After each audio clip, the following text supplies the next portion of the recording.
Value zone hyper mart ఇప్పుడు మన అమీర్పేట్ లో ఈ సెప్టెంబర్ 18న గొప్ప ప్రారంభం.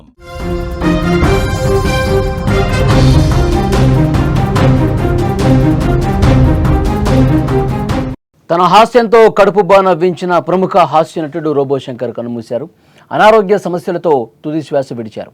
46 ఏళ్లకే ఆయనకు మరణం సంభవించింది. కొన్నేళ్ల క్రితం కామెర్ల వ్యాధితో అనారోగ్యానికి గురైన ఆయన అప్పట్లో రికవరీ అయ్యారు. వారం క్రితం ఉన్నట్టుండి తన ఇంట్లో కుప్పకూలిపోవడంతో కుటుంబ సభ్యులు ఆయన హుటాహుటిన హాస్పిటల్కి తీసుకెళ్లారు. ఆయనకు చికిత్స అందించినప్పటికీ ఫలితం లేకుండా పోయింది.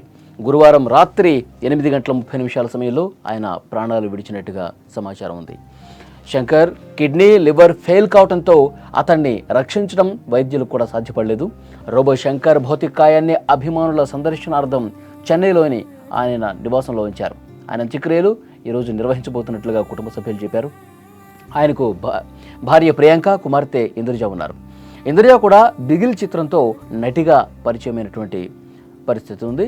ముఖ్యంగా తమిళ సినిమా ఇండస్ట్రీలో రోబో శంకర్ ఇక లేరు అన్న వార్త తెలిసి ఆయనతో అనుబంధం ఉన్న ప్రతి ఒక్కరూ కూడా కడతడి పెడుతున్నారు. చివరిసారి చూసేందుకు వస్తున్నారు. ఓ ప్రైవేటు టీవీ ఛానల్లో గతంలో మిమిక్రీ కార్యక్రమం ద్వారా ఆయన వెలుగులోకి వచ్చి సినిమాల్లో అవకాశం దక్కించుకున్నారు. రోబో తరహాలో డ్యాన్స్ వేయడంతో ఆయనకు రోబో శంకర్గా పేరు కూడా వచ్చింది. తన కామెడీ టైమింగ్తో ప్రేక్షకులను నవ్వించే శంకర్ ప్రముఖ నటుల పక్కన మెరిసి మంచి గుర్తింపు తెచ్చుకున్నారు. ఆయన విశ్వాసం కావచ్చు, పులి కావచ్చు, సింగం 3, కోబ్రా, మారి ఇలాంటి మంచి సినిమాలకు, పెద్ద సినిమాలకు కూడా ఆయన పనిచేశారు. మంచి పేరు తెచ్చుకున్నారు.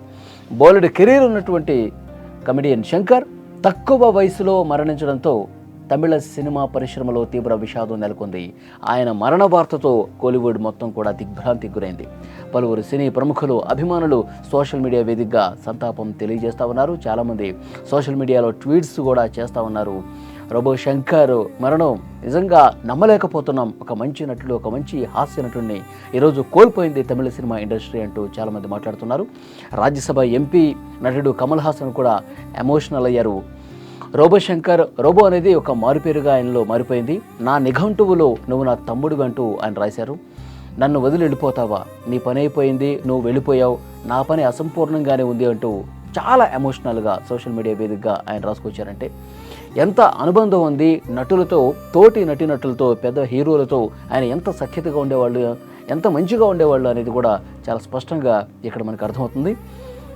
ప్రతి ఒక్కరూ కూడా ఆయన పనిచేసినటువంటి సినిమాలే కాదు, ఆయనకి ఏ కొంత పరిచయం ఉన్నా సరే ప్రతి ఒక్కరు కూడా రియాక్ట్ అవుతూ ఉన్నారు. సోషల్ మీడియా అకౌంట్స్లో ట్వీట్స్ చేస్తూ ఉన్నారు. రోబో శంకర్ లాంటి ఒక మంచి మనిషి, ఆయన మంచి హాస్య నటుడు ఇవన్నీ పక్కన పెడితే ఒక మంచి మనిషిని ఈరోజు ఇండస్ట్రీ కోల్పోయింది అంటూ చాలామంది మాట్లాడుతున్నటువంటి పరిస్థితి.